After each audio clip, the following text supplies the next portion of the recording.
जय श्री कृष्णा, जय श्री राधे। पुरुषोत्तम मास महात्म्य अध्याय 19।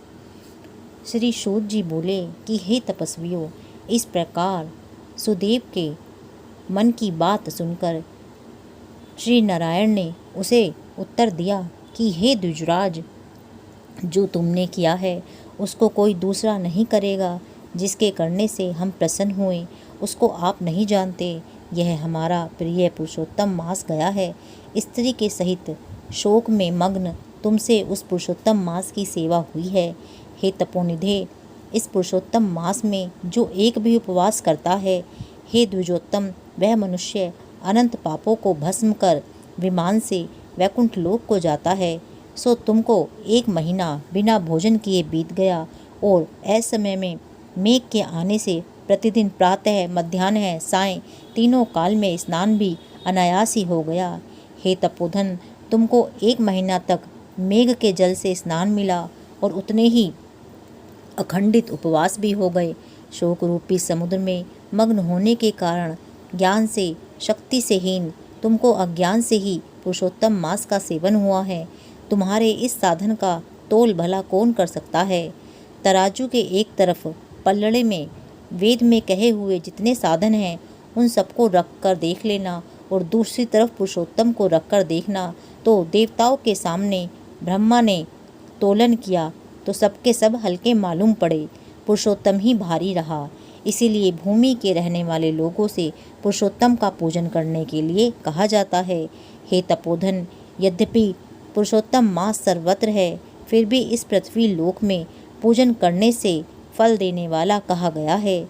इसीलिए हे वत्स, इस समय आप सब तरह से धन्य हैं, क्योंकि आपने इस पुरुषोत्तम मास में उग्र तथा परम दारुण तप को किया है। मनुष्य शरीर को प्राप्त कर जो लोग श्री पुरुषोत्तम मास में स्नान, दान आदि से रहित रहते हैं, वे लोग जन्म जन्मांतर में दरिद्र होते हैं। इसीलिए जो सब तरह से हमारे प्रिय पुरुषोत्तम मास का सेवन करता है, वह मनुष्य हमारा परम प्रिय, धन्य और भाग्यवान होता है। श्री नारायण बोले, हे मुने, जगदीश्वर हरि भगवान इस प्रकार कहकर गरुड़ जी पर सवार होकर शुद्ध बैकुंठ भवन को शीघ्र चले गए। सपत्नीक सुदेव शर्मा पुरुषोत्तम मास के सेवन से मृत्यु से उठे हुए सुखदेव पुत्र को देखकर अत्यंत प्रसन्न होने लगे। मुझसे अज्ञानवश पुरुषोत्तम मास का सेवन हुआ और वह पुरुषोत्तम मास का सेवन फलीभूत हुआ, जिसके सेवन से मृत पुत्र उठ खड़ा हुआ। आश्चर्य है कि ऐसा मास कहीं नहीं देखा।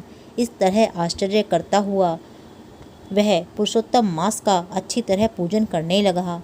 वह सपत्नीक ब्राह्मण श्रेष्ठ इस पुत्र से प्रसन्न हुआ और सुखदेव पुत्र ने भी अपने उत्तम कार्यों से सुदेव शर्मा पिता को प्रसन्न किया। सुदेव शर्मा ने पुरुषोत्तम मास की कोटि कोटि प्रशंसा की और आदर के साथ श्री विष्णु भगवान की पूजा की। वह कर्म मार्ग में होने वाले फलों में इच्छा का त्याग कर एक भक्ति मार्ग में ही प्रेम रखा। श्रेष्ठ पुरुषोत्तम मास को समस्त दुखों का नाश करने वाला जानकर उस मास के आने पर स्त्री के साथ जप हवन आदि से श्री हरि भगवान का सेवन करने लगा। वह सपत्नीक श्रेष्ठ ब्राह्मण निरंतर 1000 वर्ष संसार के समस्त विषयों का उपयोग कर विष्णु भगवान के उत्तम लोक को प्राप्त हुआ, जो योगियों को भी दुर्लभता से मिलता है। फिर यज्ञ करने वालों को तो कहाँ से प्राप्त हो सकता है। जहाँ जाकर विष्णु भगवान के सन्निकट वास करते हुए शोक के भागी नहीं होते हैं, वहाँ पर होने वाले सुखों को भोग कर गौतमी तथा सुदेव शर्मा दोनों स्त्री पुरुष इस पृथ्वी में आए। वही तुम सदेव शर्मा इस समय दृढ़धनवा नाम से प्रसिद्ध पृथ्वी के राजा हुए। पुरुषोत्तम मास के सेवन से समस्त रिद्धियों के भोक्ता हुए। हे राजन, यह आपकी पूर्व जन्म की पति देवता गौतमी ही पटरानी है। हे भूपाल, जो आपने मुझसे पूछा था सो मैंने सब कहा। और शुक पक्षी तो पूर्व जन्म में जो पुत्र सुखदेव नाम से प्रसिद्ध थे और हरि भगवान ने जिनको जीवित किया था, वह 12,000 वर्ष तक आयु भोग कर बैकुंठ को प्राप्त हुए। वहाँ वन के तालाब के समीप वट वृक्ष पर बैठकर पूर्व जन्म के पिता तुमको आए हुए देखकर मेरे हितों के उपदेश करने वाले, प्रत्यक्ष मेरे दैवत, विषय रूपी सर्प से दूषित संसार सागर में मग्न, इस प्रकार पिता को देखकर वह अत्यंत कृपा से युक्त वह शुक पक्षी विचार करने लगा, यदि मैं इस राजा को ज्ञान का उपदेश नहीं करता हूँ तो मेरा बंधन होता है। जो पुत्र अपने पिता को पुन्नाम नरक से रक्षा करता है वही पुत्र है। आज मेरा यह श्रुति के अर्थ का ज्ञान भी वृथा हो जाएगा, इसीलिए अपने पूर्व जन्म के पिता पर उपकार करूँगा। हे राजन दृढ़धनवा, इस तरह निश्चय करके वह शुक पक्षी वचन बोला।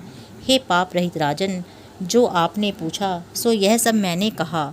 अब इसके बाद पाप नाशनी सरयू नदी को मैं जाऊंगा। श्री नारायण बोले। इस प्रकार बहुत समय तक उस प्रसिद्ध यशस्वी राजा दृढ़धनवा के पूर्व जन्म का चरित्र कहकर जाते हुए वाल्मीकि मुनि की प्रार्थना पर असंख्य पुण्यवान राजाओं का राजा वाल्मीकि मुनि को नमस्कार करता हुआ कुछ बोला। 19वां अध्याय समाप्त। जय श्री कृष्णा, जय श्री राधे।